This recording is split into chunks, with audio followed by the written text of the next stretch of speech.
காலையில் ஸ்கூலுக்கு போகிற பசங்களுக்கு ஈஸியான பிரேக்ஃபாஸ்ட்டாக இருக்கணும், ஆனால் டேஸ்ட்டாகவும் இருக்கணும், ஆனால் ஹெல்த்தியாகவும் இருக்கணும் அப்படின்னு நினச்சிங்கன்னா கண்டிப்பாக இந்த பிரேக்ஃபாஸ்ட் ட்ரை பண்ணி பாருங்கள். பசங்க மட்டும் இல்லை, நீங்களும் சாப்பிட்லாம். கம்பு பாதாம் மால்ட் எப்படி செய்கிறதுன்னு பார்க்கலாமா? ஃபஸ்ட்டு ஒரு பாத்திரத்தில் கம்பை நல்லா கழுவிட்டு ஊற போட்டுருங்க. அதே மாதிரி இன்னொரு பாத்திரத்தில் பாதாமையும் ஊற போட்டு வச்சுருங்க. ஓவர் நைட் ஊறட்டும்.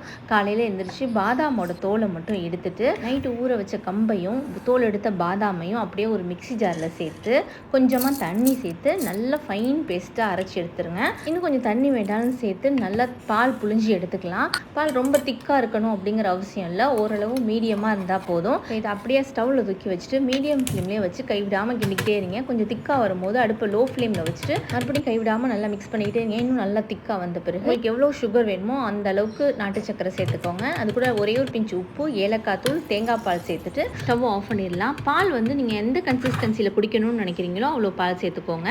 இதுக்கு பசும்பால் கூட சேர்க்கலாம், ஆனால் தேங்காய் பால் சேர்த்திங்கன்னா ரொம்பவே டேஸ்ட்டாக இருக்கும். ட்ரை பண்ணி பார்த்துட்டு மறக்காமல் எப்படி இருந்துச்சுன்னு கமெண்ட் பண்ணுங்கள். தேங்க்யூ.